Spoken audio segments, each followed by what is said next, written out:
At the start of the film, we see Kate wake up from a disturbing dream.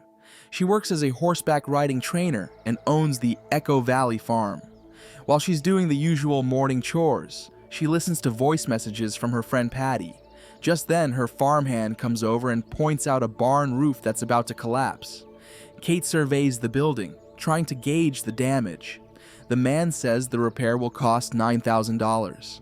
That figure blindsides Kate because she flat out has no money. Kate drives over to her ex-husband Richard's home. He's remarried now and has a child. Despite the divorce, he still helps her keep the farm afloat. She tells him about the mess she's in. Richard notes that for 6 months, Kate has been postponing riding lessons with clients. He says he's sorry about Patty, but can't keep bankrolling a losing venture. He suggests selling the farm if she can't manage it. Yet in the end, he relents and writes a check anyway. Kate asks about Claire, their daughter, who's become dependent on illegal substances. Richard says she showed up last week at 3 a.m. asking for cash. He threw her out, but she wouldn't leave for a long time. Richard scolds Kate for being too soft, for falling for their daughter's sweet talk and handing her money. During the divorce, they agreed not to fund Claire's addiction and not to enable her. Kate tries to justify herself, but it's clear the guilt is eating her alive. The tense conversation ends, and Kate drives home. Kate is handling farm tasks when she notices Claire has arrived. The woman admits she's missed her daughter terribly, and the feeling is mutual. The girl talks about odd friends, and about a boyfriend who tossed her new phone into the sea. In revenge, she threw his belongings off a bridge. Then, Claire admits she plans to break up with him. But first, she needs a phone. She asks Kate to drive with her to the store, and Mom agrees immediately. In the car, Claire swears she's off substances now, which makes Mom truly happy, and Kate lets her daughter ride a horse. Claire suggests they go to the lake tomorrow. As a kid, she believed a ghost lived in the water. Suddenly, Claire's boyfriend Ryan bangs on the door. He's furious because Claire stole his stuff, including a bag with half a kilo of illegal goods. Ryan says he told his boss Jackie that she's the one who took them. The girl begs him not to give out her address and then drives off. That night, Kate finds her daughter asleep on the toilet floor. With effort, she carries her to bed. In the morning on the beach, Kate tries to talk about last night, but Claire dodges the conversation. Mom suggests thinking about an arts college, say, writing, because she's genuinely good at it. Claire, however, says nothing will work out for her. Then Jackie shows up, delivered by Ryan. The man demands the product back and starts beating the girl. Ryan tries to shield her, but gets hit too. Kate threatens to call the police, and Jackie leaves, promising to return, and says either Claire gives back the stash or she pays. That evening, Kate comes home and finds Claire with her unbalanced boyfriend. The daughter says they're heading into nature for a couple of days. Kate sarcastically hands her overdose tablets. Claire explodes and demands money for food and supplies, but Kate refuses, reminding her that all the funds went to treatment. After that, she locks herself in her room. Claire pounds on the door and threatens to throw out her dog. Kate steps out to protect him. Claire lunges, yanks her mother by the hair, screams vile things, and then drives off with Ryan. The next day, Kate decides to stay in bed. After yesterday, she has neither strength nor desire to do anything. A car horn snaps her out of it. It's Leslie, an old acquaintance. Kate confesses she hasn't been social, knows nothing about anyone, and no one helps with the farm. She and Patty used to manage together, but her friend died 9 months ago. Only the horses keep Kate going, because they need care. Leslie offers help and asks to stay the night. Kate agrees. First thing, the women fix a broken corral. Kate decides to restart riding lessons for her old clients. The talk drifts to the past. It turns out she divorced Richard because of Patty, a hired hand she fell in love with. Leslie tactfully asks about her daughter. Since the last time they met, the girl was in rehab.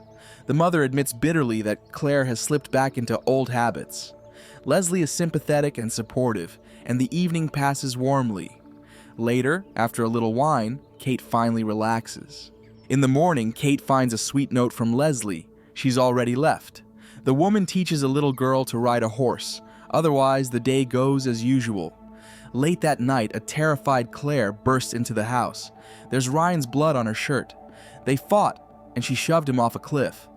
Kate scolds her for not calling the police. Claire then admits she first hit Ryan with a rock and only then pushed him. The mother barely holds it together and walks out to the car where her daughter hid Ryan and sees a neatly wrapped body. She asks Claire if there were any witnesses, but the girl isn't sure.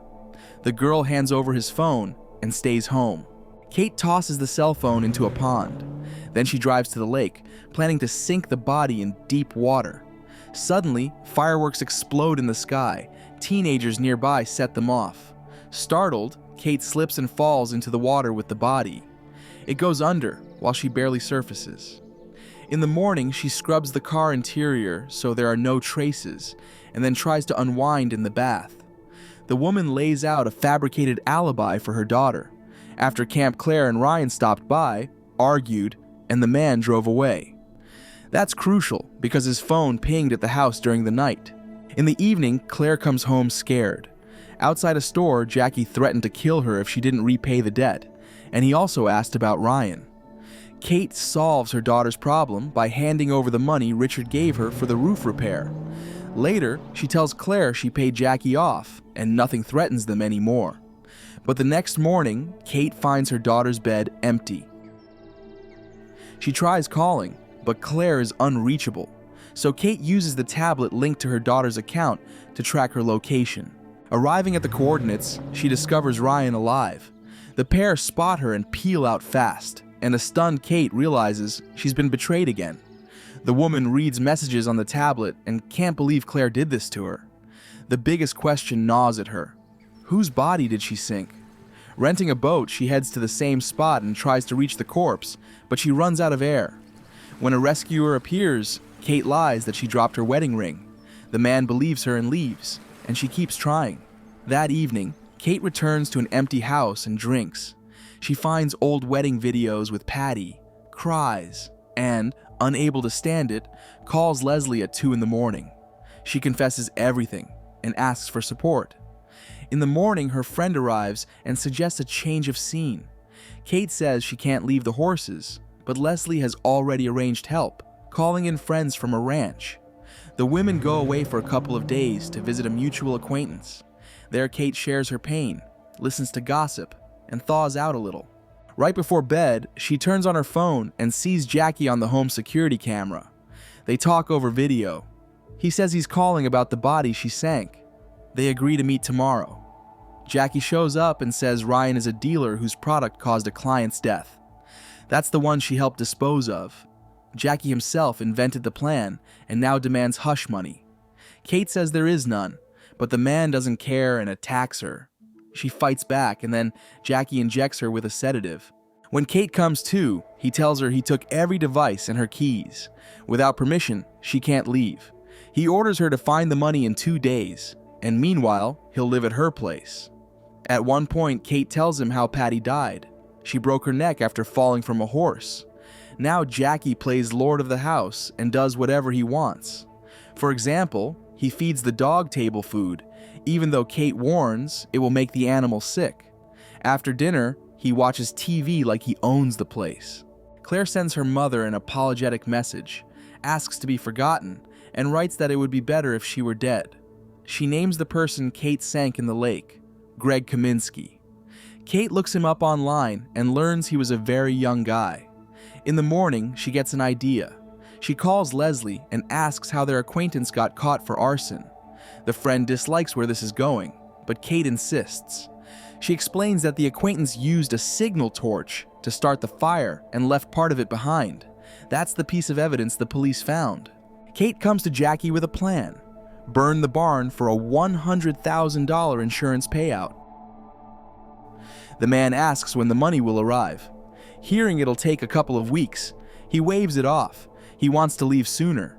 So she suggests putting him on the books as an employee and paying him out. No one will suspect a thing. Then, Jackie asks about the horses and how much they're insured for.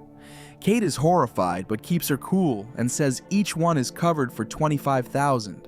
However, the stable holds not just her animals, but also belonging to other people. If only hers burn, it'll look suspicious. Jackie says they have to burn them all. A regular client arrives, and Jackie slips into the role of hired help. He lies that Kate is sick and that he's her new assistant. They have to see the plan through. Kate orders hay, comes by the horses in the evening, and tells them everything will be okay. And that night, she sets the barn on fire. You can hear the terrified whinnies of the animals. By morning, the police immediately suspect arson because they find wire from a signal flare. They ask where her worker is. Kate says the man isn't answering. It turns out a body was found in the burned-out building. They bring the woman to the police station for questioning. Turns out Jackie is alive but denies working for her. However, the police find a transfer from Kate in his account, and the client confirms she saw him yesterday. Kate herself adds that Greg Kaminsky once came by with Jackie. It's his body that burned. Kate and Leslie pulled the guy from the lake, planted him in the barn, left flare wire to pin it on Jackie, and managed to lead the horses out. The man is sent to jail. Meanwhile, Kate throws herself into rebuilding the farm with real enthusiasm. She finds purpose again. But one night, a tearful Claire shows up at her door once more. This is the end of the film. Thank you all for watching this video to the end. Give this video a like. Write in the comments what you think about this film, and see you in new videos.